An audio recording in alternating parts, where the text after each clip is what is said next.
Right. Okay, so here we have the Sedra of the week.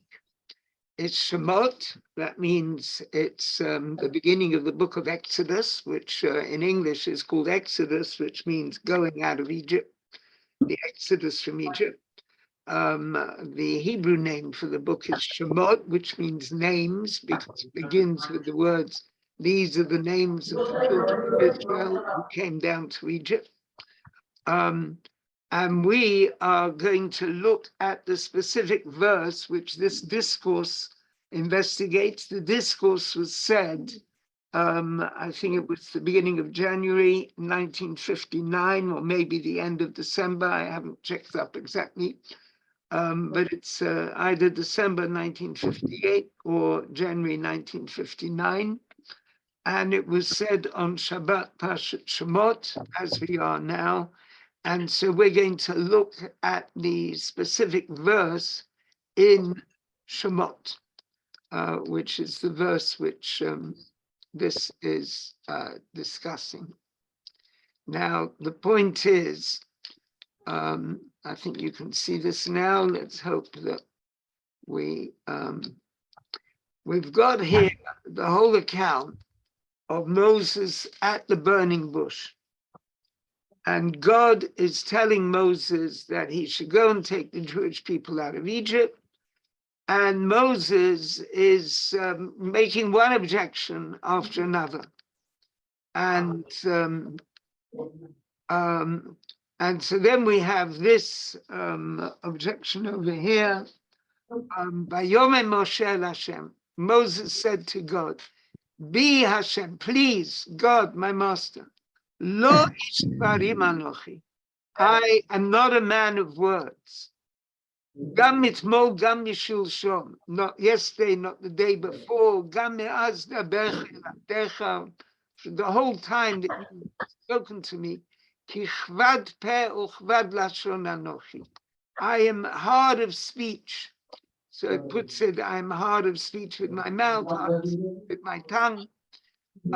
So there is this idea that Moses cannot speak properly. Now the sages give various points.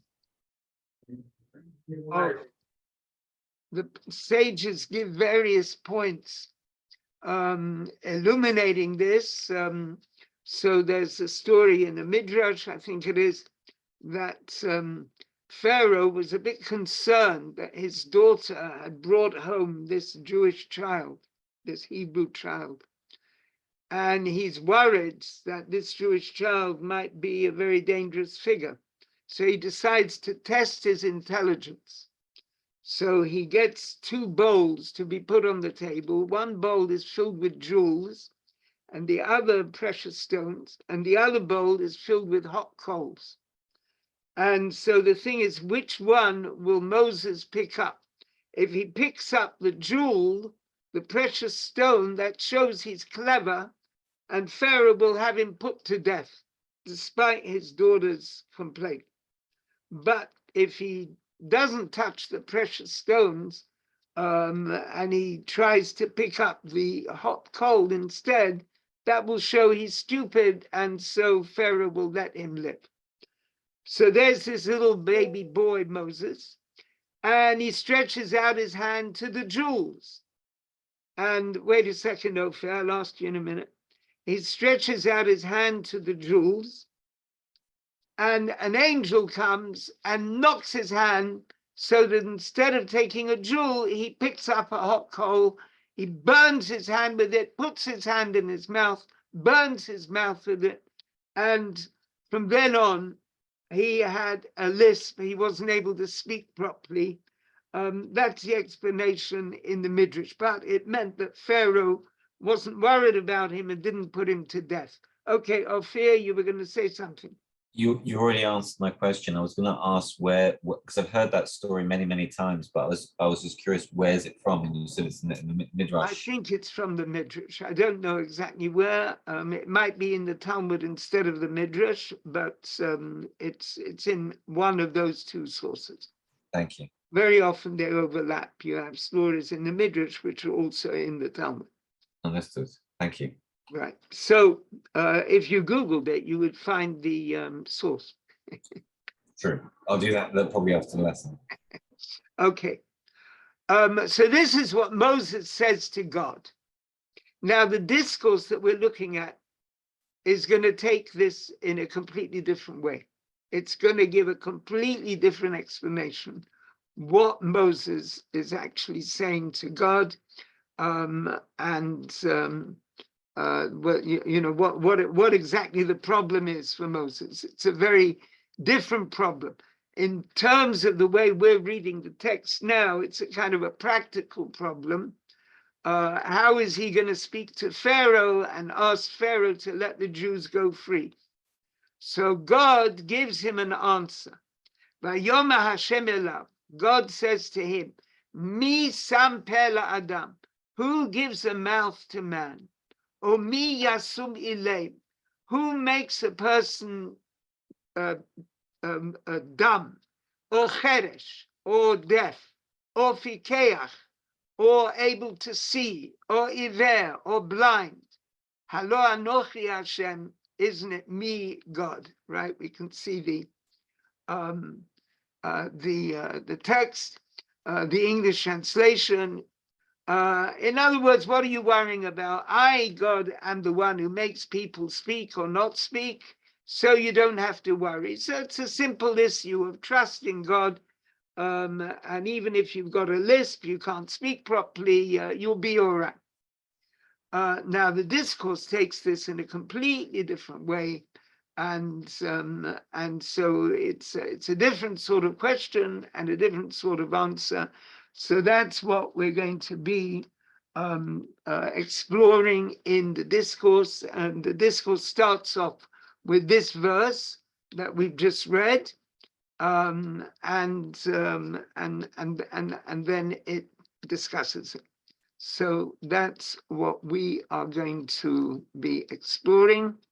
And I want to say hello to Chesed and to Eleanor. And meanwhile, we're going to have the Maimah melody. Oh, ya, ya, ya, ya, ya, yo, ya, yo. Ha, ya, ya, ya, ya, bambo.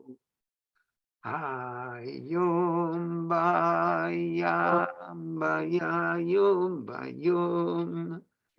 Oh ya ya yo ya ya yom bayom. Ayayam bayaya yo ya ya dadam bayaya yo. Oh ya ya yamba oh ya yamba oh ya ya. Oh yeah, yeah, yeah, yeah, bam, bam. Oh yeah, yeah, yo, yeah, yeah, yo. Aho, yeah, yeah, yeah, yeah, yeah, ma, yeah, yeah, yeah, yeah, yeah, yeah, yeah. Oh yeah, yeah, ba da, yeah, ba oh yeah, ho, yeah, yeah, yeah, yeah, yeah, bam, bam. Ah, yeah, yeah, yeah, yeah, bam, bam. Oh, yeah, yeah, yeah, yeah, yeah. Oh, yeah, yeah, yam, bam, boom. Hi, yam, ba, yam, ba, yum. Hi, yam, ba, ho, yam, ba, ho. Ah, yeah, yam, bam, bam, boom. Oh, yeah, yeah, yeah, yam, bam. Oh, yeah, yeah, oh, yeah, yeah, yo. Right. Thank you. Right. Here we have this discourse of Shabbat Pashat Shemot said on the 23rd of Tevet. Tonight is the 22nd of Tevet. And it is the Shabbat Mevorchim Shvat, which our coming Shabbat is going to be. And it was 5719, which is either 1958, December, late December, or early January 1959. Now, and it hasn't been edited by the Rebbe. It was written down by the wonderful Chozrim, the people who had the power, like Rabbi Lu here, Zolzunstein, they could hear a discourse, a teaching by the Rebbe and remember it by heart. And there were very great figures doing this, particularly Rabbi Yoel Khan, who unfortunately passed away not very long ago. And so here we have this 16 or 17 page discourse, together with all the other things the Rebbe taught in that Hasidic gathering, which he and his team were able to remember by heart. And they wrote it down after Shabbat, and this has now been typed out and with a commentary added, but it wasn't checked by the Rebbe, which before printing something, they would give it in to the Rebbe, and the Rebbe would sometimes spend hours on it, adding footnotes, changing things around, and sometimes more briefly. So, Vayoma Hashem elav, God said to him, God said to Moses, this is the verse we just read, Mi sam pele Adam, who gave a mouth to man? 1 second, sorry. Right. Okay, sorry. I'm just coming back again. Hi, Gloria. Hi. Who gave a mouth to man? Or mi yasumilem, who makes someone dumb or deaf or being able to see or not able to see?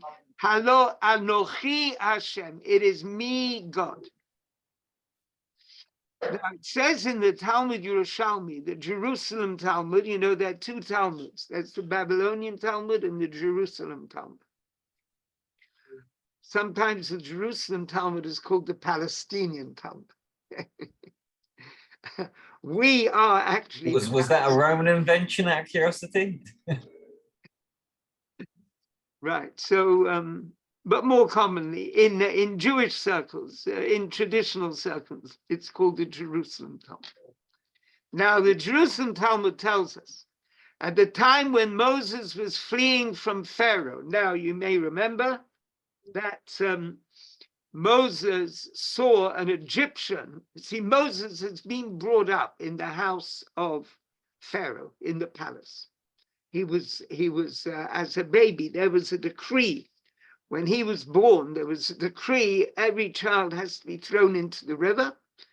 And he was, although his mother tried to keep him for quite a while, eventually she grudgingly had to put him in a basket, which we call now a Moses basket. She put him in a basket, put him in the river, and his sister Miriam was there seeing what would happen. And the princess, the daughter of Pharaoh, came down to the river to wash or to swim. And she sees this basket and she recognized, she said, oh, this is one of the Hebrew children. And she takes the basket, takes the baby, and Miriam says, would you like me to find someone to give the baby milk, a nursemaid? And she's a wet nurse. And the princess says, yes, do that. So she says, she brings along Moses' own mother, their mother, so called, named Yocheved. So Yocheved looked after Moses for the first time, the first few months in his life, or a year or so, until he was weaned. And of course, according to Freud, the impressions a little baby gets are very important, even in the earliest years of life. And so Moses now has a strong Jewish identity.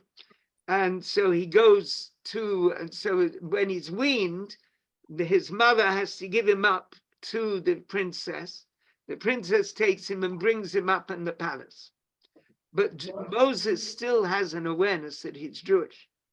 And so when he's a young man, he goes and he looks at the oppressed Jews. It's part of the scenery in Egypt at that time, is that there were oppressed Jews. And he sees an Egyptian beating a Jew. And Moses looks here and there. Not only does he look around physically, he looks ahead in the future. He says he sees there's no child destined to come from this Egyptian who would ever convert to Judaism. He sees that this man is a completely negative man. He's beating this Jew, and Moses kills him. So the sages say, how did he kill him? He killed him by saying the name of God. Anyway, he killed him, and the next day he saw two Jews arguing together. One of them had raised his hand against the other. And Moses said, why are you arguing? Don't do that. Don't behave like that. You see, Moses is a kind of a natural leader, right? There are people who mind their own business, as unfortunately very happens, especially here in England. Most terrible things can be happening and people just walk by, or try to ignore it. You know, it might be happening on the world stage. It might be happening in the street in front of them. England's a place where people try to ignore things. Israel is a place where everyone will, you know, they see you with a baby in a pram. Oh, you know, isn't it too hot for the baby? Maybe you should have this. Are you using milk? Are you using, you know, everyone will interfere all the time. So as Golda Meir said, Israel is a place where every person is a president. So Moses interferes. He's typically Jewish in this, and the leader. And actually, Maimonides says that the first level of prophecy is getting involved in a situation of trouble. He doesn't actually mention this incident, but he does the next incident in the Chumash that I'll mention in a second. So Moses interferes with these two, and he says, why are you having an argument? Why are you, and this man is about to hit the other man. Why are you doing this? And they say to him, oh, are you going to kill us the way you killed the Egyptian? So Moses realized that people knew that he'd killed the Egyptian. And so, and then the Midrash fills in the story that that he was arrested and Pharaoh tried to have him executed, and the knife, the sword didn't cut his neck, as if his neck turned to marble. And Moses was able to run away from the palace. We're going to see more detail about that here. And so Moses ran away, and he went far away to Midian, and he came to a well where there were 7 girls who were trying to get water. And the shepherds drove away the girls, and Moses saved the girls from the shepherds. Maimonides says that's the first level of prophecy. The first level of prophecy is getting involved, even though the odds are against you. Very interesting. And then there are 10 levels of prophecy, of which Moses achieves the highest, more than any other prophet. Maimonides explains. This is in Guide for the Perplexed. Now, so here we have Moses, and he is trying to flee from Pharaoh. So it says in the Jerusalem Talmud that when that happened, they're all servants around Pharaoh, and there's the executioner is supposed to have chopped off his head and all this, but God made them dumb, and he made them deaf, and he made them blind. The ones, Pharaoh wanted to say to his servants, where is Moses? But they couldn't answer because they couldn't speak. He said that to the deaf people, they couldn't hear. He said it to the blind people, they couldn't see. So God said to Moses, now, who gave a mouth to man? I am the one. You've experienced this. You've experienced this when you were saved by me. So obviously now you don't have to worry. Yeah, you're worrying about not being able to speak properly. Don't worry about this.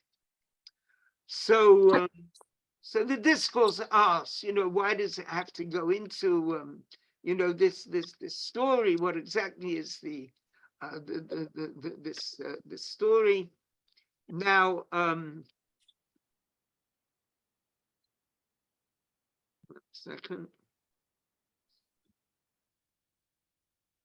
Now we go into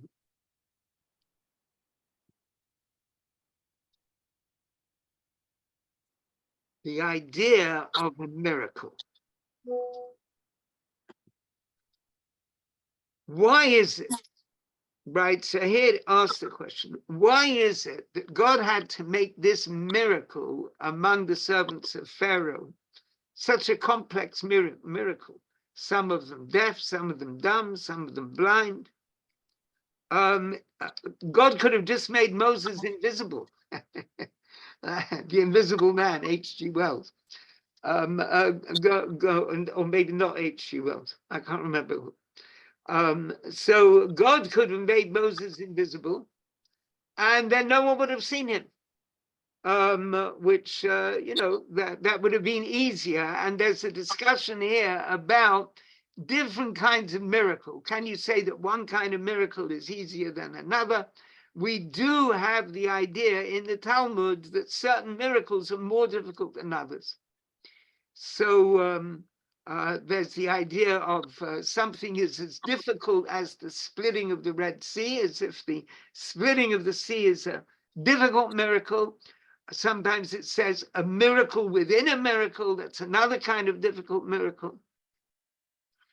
Now, the whole idea that there is godliness which is there in nature around us all the time. And that godliness, here we are on the second page, and it's line 7. Ki elokut, the godliness that there is in the world in itself is concealed. And that we don't see that as a miracle. You see, that's just nature. That's just, a flower grows. So for some people, that is miraculous. Well, look at that, the power of God, that a little seed that you put into the earth and it blossoms, it becomes a flower. It's something so beautiful. But for others, it's simply nature. And so the godliness can be concealed. So a miracle is something which is not obvious. We don't see it as nature. It might be something which happens very rarely, if at all, and it happens just at that moment when you need it to happen. And the person sees that this is a response by God. Now, so the point about the miracle, what we call a miracle, is that we appreciate it as, or we should appreciate it, as a response by God to us. Now, in order that there should be such a revelation of God, there has to be some kind of effort on our part.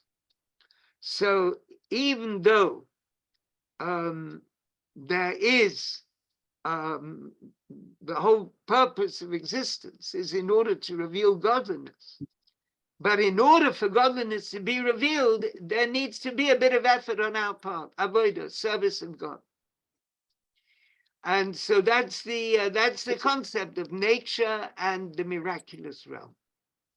So like day and night come by themselves, and in order to have a revelation, to have something that we call a miracle, that everyone recognizes, or certainly more people will recognize it as a miracle, that needs an actual effort, and the greater the miracle, the greater the effort that is needed. So then we have the whole question about this miraculous step in order to get Moses free from Pharaoh. Now, so this we are skipping things here now. Okay, so now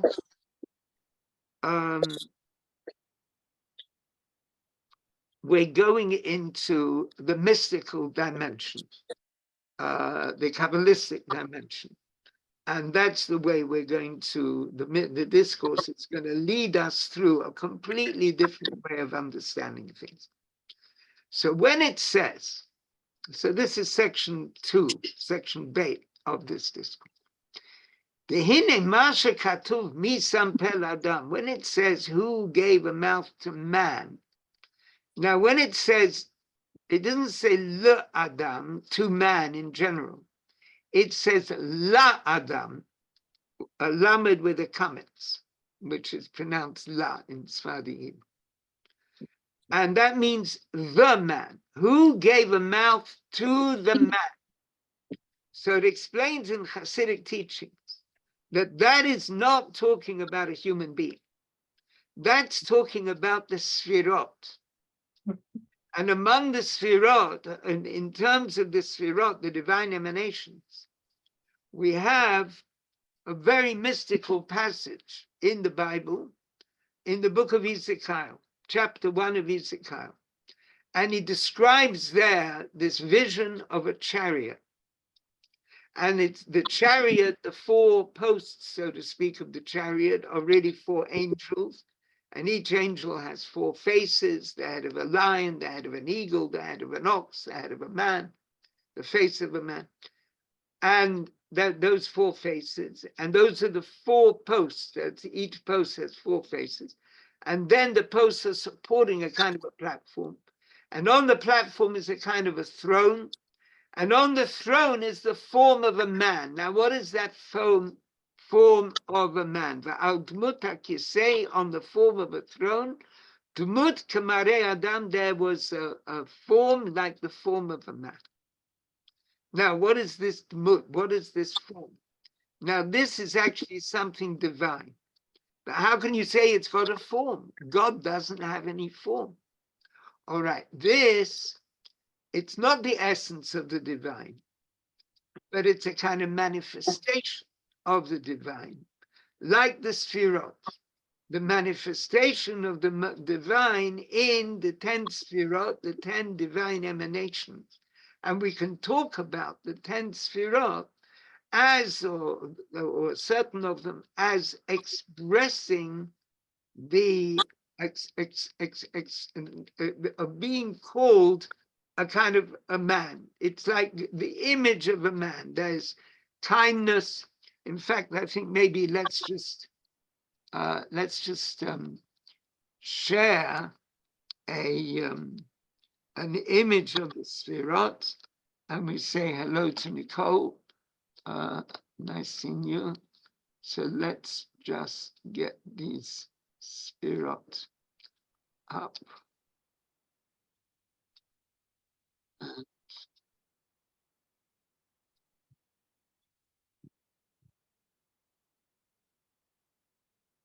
Right, okay, so I'm going to share this screen so that we can see the Sfirot.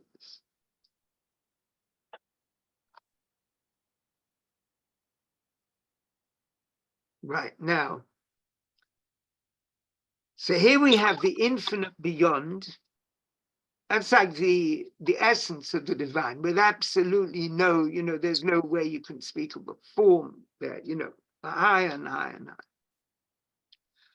And then there is what's called here the divine will, the crown. Now that's called keter in Hebrew. It doesn't have the word keter, it should have, but this is the crown.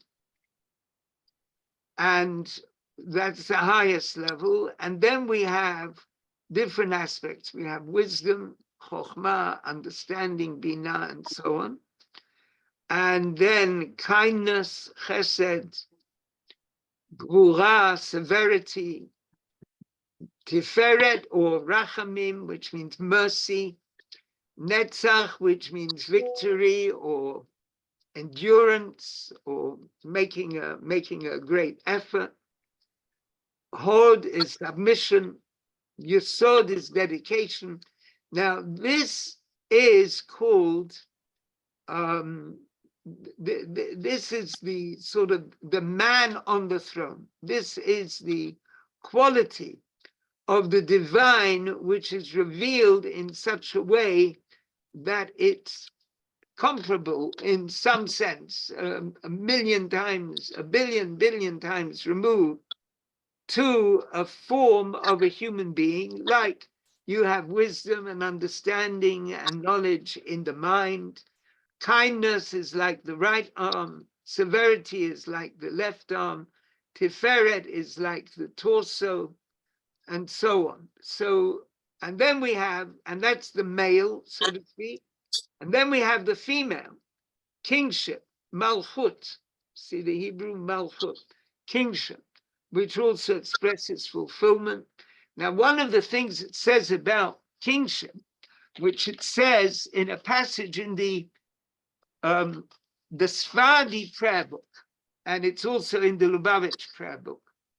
The Sephardi prayer book, or the Lubavitch prayer book, has a passage which in Lubavitch it says on the eve of Shabbat before Mincha. I think in the Sephardi custom it's said every day, and it's a passage from the Zohar. It's actually from the introduction to Tikkunei Zohar, and it goes through the Sfirot, talking about the way in which they relate to a human being, like kindness is the right arm, severity is the left arm, the center one, that is, that's like the body. And it also says Malchut, kingship, is the mouth. Kingship is the mouth. Now, the point is, what the central theme in this discourse, I think it's easier to explain it when just looking at this diagram. The central theme, well, let's just understand what the nature of existence is. We have the highest level of the infinite, which sort of flows through from Keter, from the crown. It goes through wisdom, understanding, knowledge, kindness, severity, mercy, victory, submission, dedication. And then it flows into kingship. And these higher spheres are like the male, and then there's this lower malchut, kingship, which actually includes 10 spheres, all of her own as well, but we are just looking at her in general.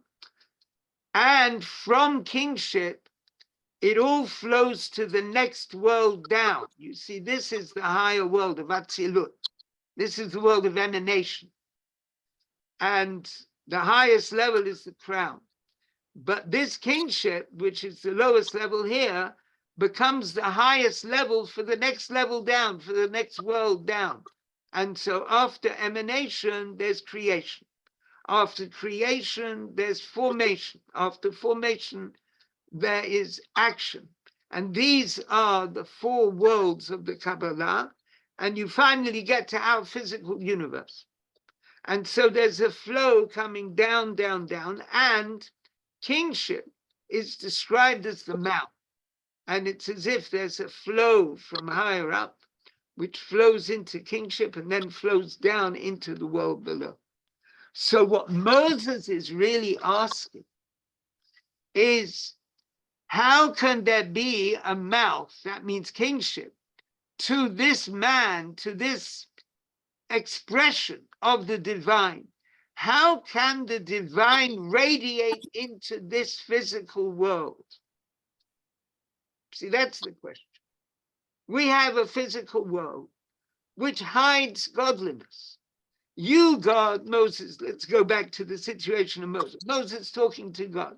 You, God, want me to go into Egypt and to do all these miracles and to get the Jews out of Egypt, to tell Pharaoh, let the Jews go. And you are priming me with certain miracles. God already showed him various miracles. You mean you want that there should be a flow of godliness through this flow, these sphirot, through these divine emanations, into kingship, and then from kingship into the world below, into this physical world where we are. How can you do that? It's I don't understand how you can do that. And the thing is that Moses, who couldn't speak properly, he couldn't speak properly because he was actually from the world of thought. He was from a higher world.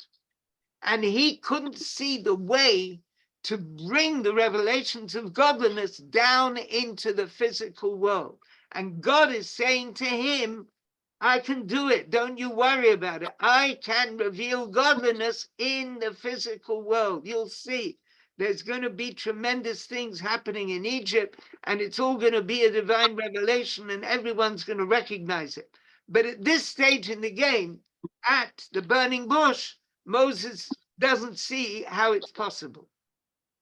Okay, so that's that's really the central issue which is there in this discourse. So now we're stopping sharing this, and we are going back to the discourse, the Hebrew text. But while we're here all together, has anyone got any questions so far? Rabbi Lou, do you have anything to add?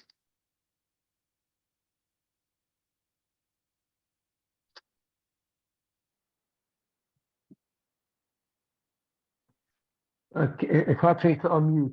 That's fine. Very good. You know, it's the beautiful idea, which I just every time I see it, it's that you have contrasting aspects of creation, of existence, and it's impossible to combine them because each is something which God made. God made nature. God made above nature. In order, but ultimately, we're looking for a unity in all of existence. And that unity comes because you connect to a level of godliness which is higher, which created the spiritual. The spiritual itself was created by God, in other words. And the essence of God is higher than both. Just, you know, I say that all the time. I think that's a very it means every time you're connecting the spiritual with the physical, you are bringing to play the deepest manifestation of godliness. Because that's the only force in the world that can combine nature with that which transcends nature. Right. That's a very beautiful point. Thank you. Okay. So now let's go back to the text. Right.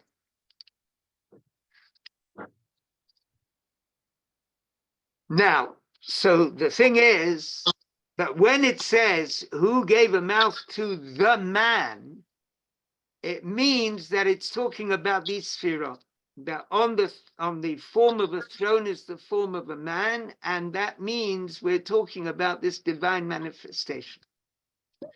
Now, the thing is, there are two aspects of the way in which the divine is manifest in the world. One is called Mamale Kol Almin, and the other is called Sovev Kol Almin.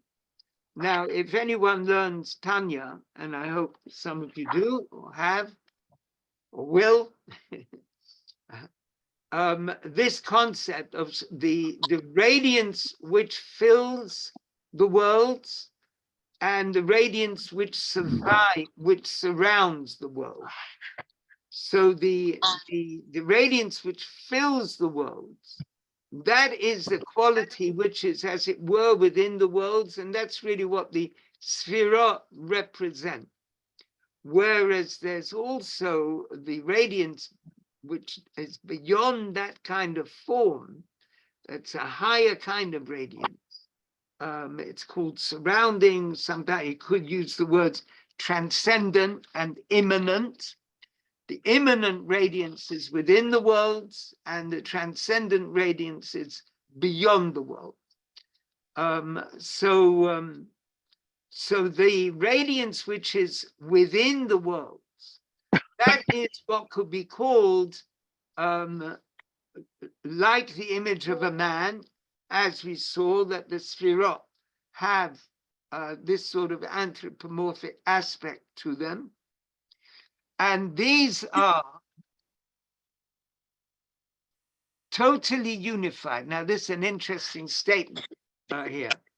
The way these are in divine terms, these two aspects of the divine are completely unified. And in fact, they are called Hakadosh Baruch Hu. Now, Hakadosh Baruch Hu, HaKadosh Baruch Hu, in ordinary Ashkenazi pronunciation, HaKadosh Baruch Hu is a very common way of referring to God, the Holy One, blessed be He. And the word holy suggests separation, transcendence, and that's the surrounding radiance. Baruch Hu, blessed be He, is from the word blessing, which implies something being drawn to us, close to us. And so that's the imminent radiance. So these are these two opposites, the transcendent radiance and the imminent radiance. And as Rabbi Lu said, how can they be joined? Through something higher than both, joining them together.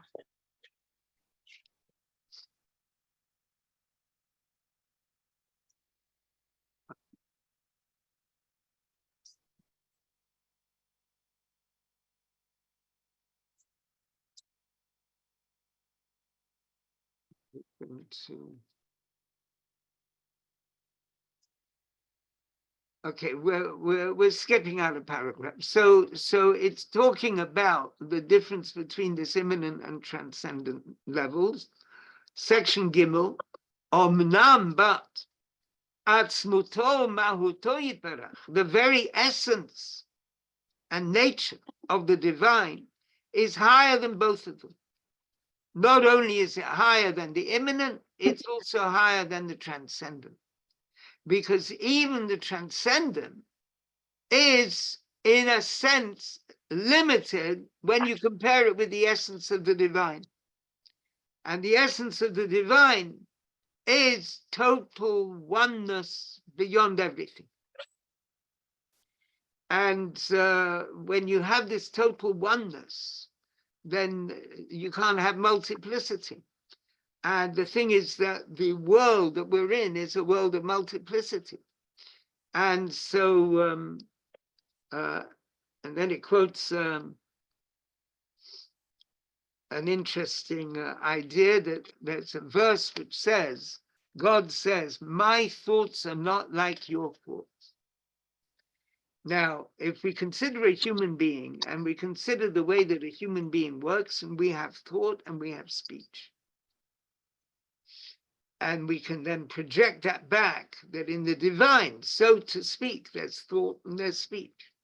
You see the book of Genesis, when it describes the creation of the universe, it says God spoke. It doesn't tell us about God thinking. Sometimes the Torah does say, Vayom Hashem el libo, God said to his heart. But in Genesis, when it's describing creation, it says God speaks. But in Kabbalistic texts and Hasidic texts, it talks also about the way God thinks, the thought that comes before the word. Now, those thoughts are beyond. And in fact, God is beyond that quality of thought as well. You could call the transcendent radiance thought, but then there's God beyond thought.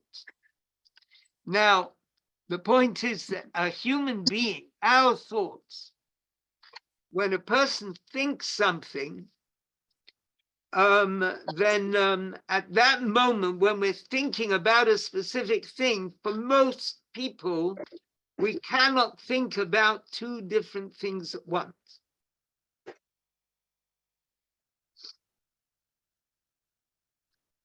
There's a charming story about, it was the brother of one of the Chabad Rebbes. It's the brother of one of the Chabad Rebbes, the Rizor, Reb Zalman Aaron, who was the brother of the Rebbe Rashab, the fifth Rebbe. And there was a royal procession taking place near where he lived.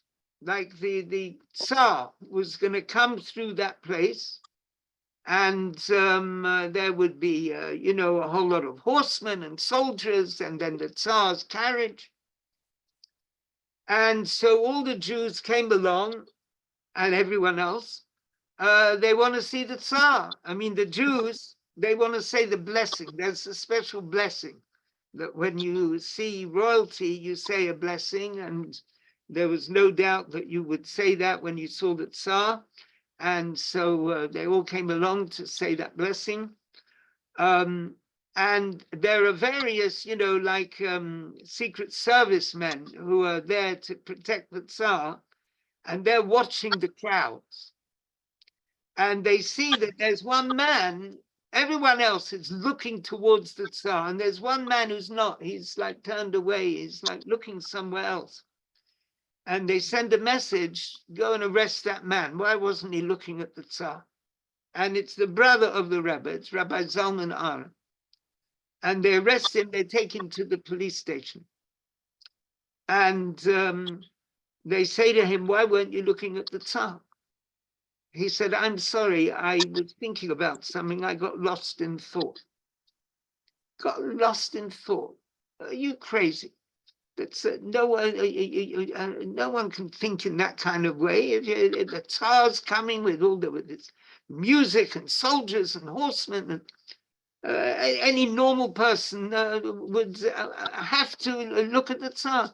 He said, look, my thought powers are different to other people. I'm sorry. When I start thinking about something, I really get involved in it. I can't see or hear anything else. So they said, yeah, he said, I'll show you that I have different thought powers to everyone else.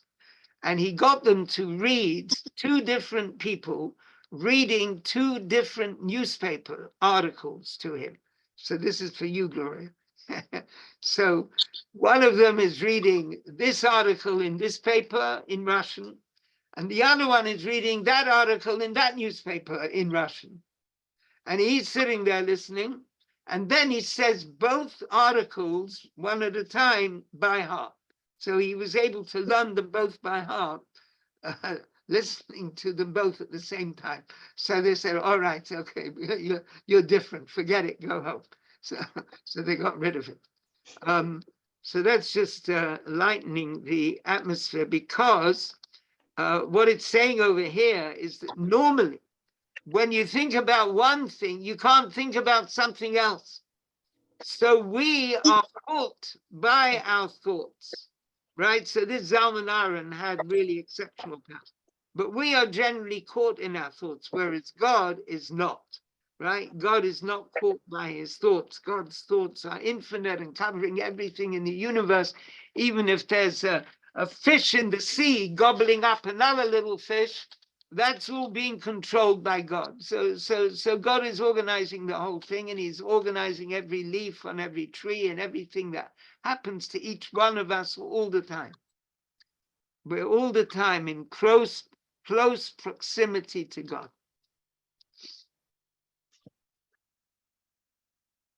And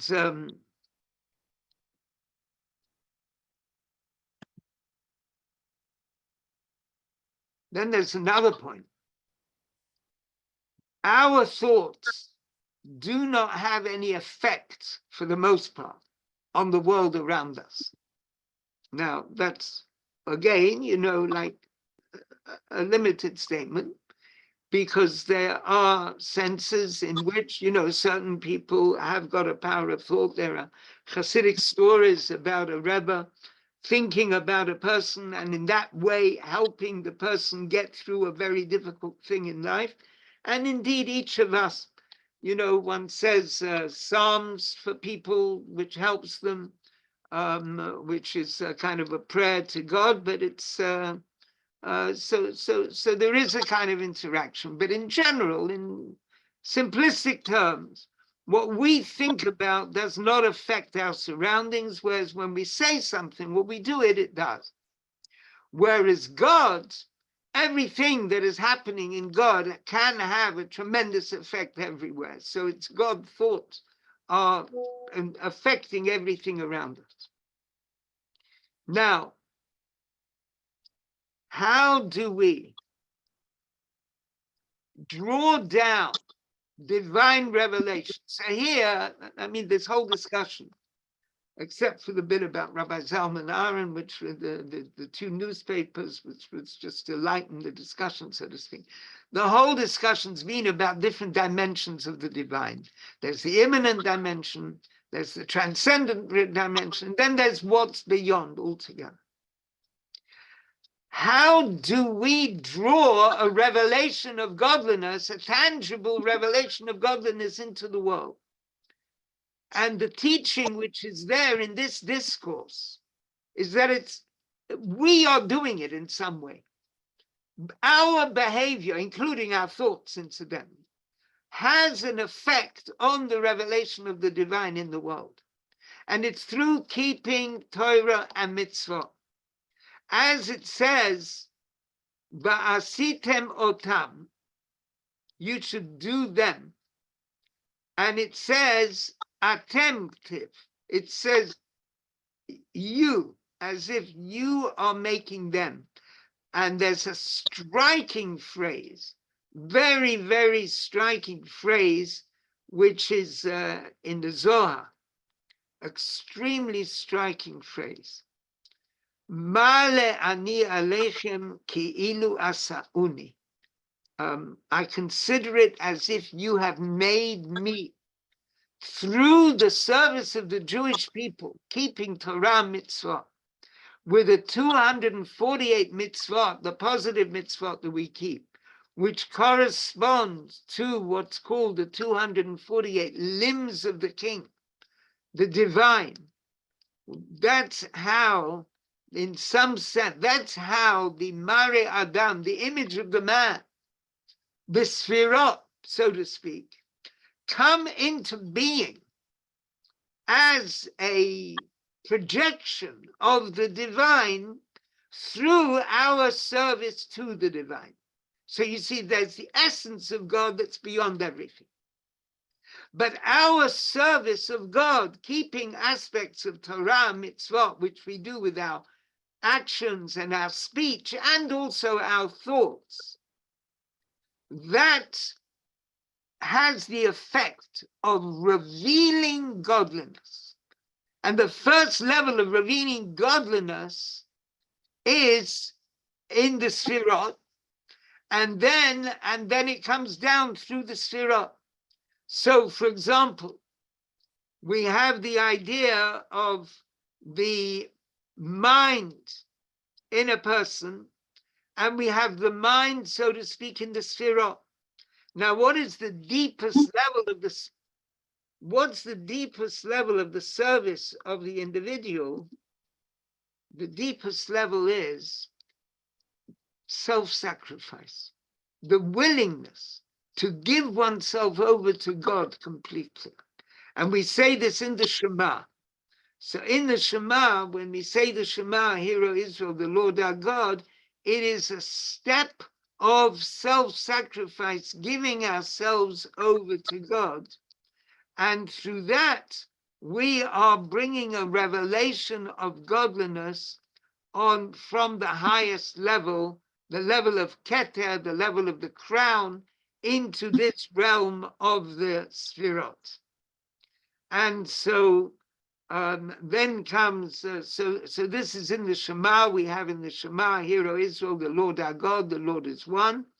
And that expression of complete, the absolute oneness of the divine, and the Shema goes on, that you should love the Lord your God with all your heart and all your soul. Now the word soul is like life, with all your life. Rashi writes, even if God takes your life, we give ourselves to the divine, which unfortunately, tragically, that is sometimes the case. Like a soldier protecting the Jewish people, he is risking his life on behalf of the Jewish people. And that is really the highest thing, that service of God. And that relates to the very highest level of the Sphirot. That's the level of Keter. That's the level of the crown.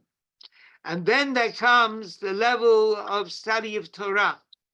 And so, as it says in the Shema, that you should speak of these words, which is explained as meaning we should study Torah, we should say the Shema and speak words of Torah. That is like, as it were, bringing down a revelation of godliness through the Sphirot. And we have the idea of when we give charity, or do an act of kindness, that is the attribute kindness. And when we hakoveshet yitzcho, when a person feels like doing something that is inappropriate, or maybe just thinking something inappropriate, and the person controls themselves. They don't do it. They don't think it. They don't read it. They don't look at it. They avert their gaze. So that is the attribute of severity. So there's the attribute of kindness and the attribute of severity. And then there's the idea of mercy. Yes, we're going down through the Sfirot. And so there's the idea of having mercy on others for various reasons. And then there is Netzach and Hod. So what is Netzach? Well, it gives a beautiful description of what Netzach is. Netzach is, now Netzach means determination, endurance. When the love and fear disappear, for example, the person was praying. Now, praying can be a very sort of, when, how many more pages are there in the prayer book, like, people on Yom Kippur, like these long services, looking at the clock and wondering how long it's going to be and so on. So I remember when I was a child, at the Sedra night, and my dear grandfather, Alav Shalom, he would lead the Sedra and tell story after story, and I'm counting through the pages of the Haggadah, when are we going to get to the food? That's, but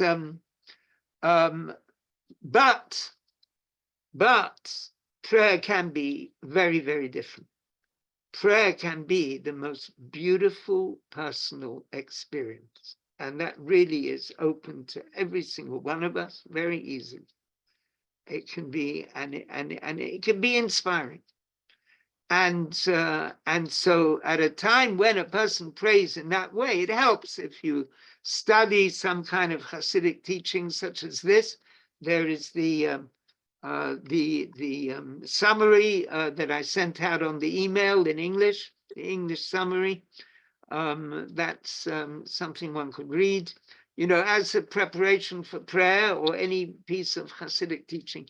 And the prayer is really, we are stepping into another realm, and we can feel love and awe, enthusiasm. And it's very spiritual. The only thing is, what happens after the prayer? So after the prayer, the love and the awe, then we're plunged back into the ordinary world. And then we have to have the quality of netzach, of determination in our soul. That whatever the things which are standing in the way of doing what we know is right, we're going to do it. And, which might mean all kinds of fights with ourselves, and sometimes fights with others, in order to do the thing which is right. And so that is the power of netzach, of determination. And through that, you see, it's very striking words here. Va'al yedei zen, through this, hu boneh et midat hanetzach shelamayla. He builds the attribute netzach, determination, above. Netzach Yisrael lo yeshaker. The eternal, you see, netzach also means eternity. The eternal one of Israel who will never lie. I am God who doesn't change. That's what netzach is. I'm not going to change just because circumstances change. Sometimes it's easy, sometimes it's difficult. I'm still going to do what is the right thing to do. That's how we should think about it. And, so it's in certain circumstances, it's very easy to do the right thing. And in other circumstances, there are big challenges. But the person who has got the power of netzach, of determination inside them, they will do the right thing, whatever the situation. The Indian hod, and hod means hoda'ah, that means recognizing that God is absolutely beyond. However intelligent our intellect might be, God is beyond, and our mind can only grasp a tiny little bit. and the person realizes that God is absolutely beyond, and we submit, so to speak. Hoda'ah can mean submission. And so we submit to the divine who's completely beyond us. Sometimes there's a Jewish rule, a law, something or other, oh, such and such a thing, you're supposed to do this or you're not supposed to do that. And you think, why? What difference does it make? You know what? I'm going to submit. God knows better than me. He has put this in the Torah and in the Code of Law, so I'm going to try and do it. And then we have Yesod, and Yesod is the bonding together with the divine, like the Yesod means foundation or dedication. It's the way the upper, like the male sphere, bond with the female, which with Malchut, and it's this quality of dedication to the divine, and that powerful love and dedication. And then from that, we come back to the sphere of Malchut, which is the mouth, right? Like it says in the Zohar, Malchut Peh. And so how does that relate to us? For example, when we study Torah, there's the idea that we should say Torah aloud. Sometimes people just read without pronouncing the words, but it's an important thing. The whole point of Torah is not that it should be purely in the mind. It should come into the world. The airwaves should carry, the sound waves should be there in the tangible air which is around us. That's this mixture of nitrogen and oxygen. It should be vibrating with the sound waves of the Torah, and so in that sense, the whole set of Sphirah is something which comes about through us. Now, now about this it says, so we've gone to section Hey, we're on line 5. So about this it says, Mi sam pel adam, who gives a mouth to the man? Halo anochi Hashem, I, God. In order that there should be the revelation into the lower worlds through the attribute Malchut, kingship, which we call the mouth. That's the mouth of the Sphirah. And that means kingship of the world of emanation, the higher world. How can it be? It is, as Rabbi Lu was saying before, it's through Keter, Dafka. It's through the crown. It's through calling in the highest level of the divine. And that's why it says in that verse when God is speaking to Moses, Halo Anochi, behold, am I not God? I am Anochi, I. And that when God says I like that, it's like the essence of the divine beyond all the Sphirot. And when you look at it in terms of Sphirot, it's Keter, it's the crown of the Sphirot. And so that is the way that the highest level of the divine is called in to this process of the divine breaking down the barriers and being able to reveal godliness in the lower worlds. And that was Moses' whole question. Moses' question is, how can God be revealed in the lower world? Now here it's being spelled out over here. That's when Moses asked, he said, he claimed, Lo ish dvarim anochi, I'm not a man of words. Ki chvad peh chvad lashon anochi, I'm hard of speech. My tongue doesn't work properly. So God says to him, who gave a mouth to man? Who makes a person dumb? Now, what was Moshe's question? When Moses saw the power of the concealment of the divine that there was in Egypt, he's now got two questions.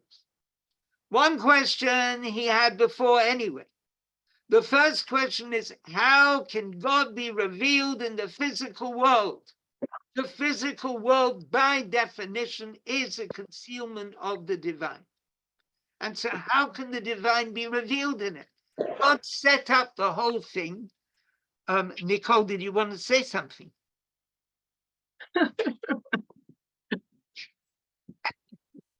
Okay, that's saying something.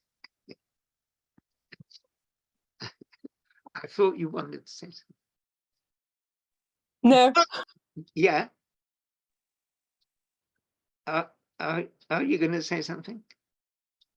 No. No. God set up the whole of existence in such a way that God is completely concealed.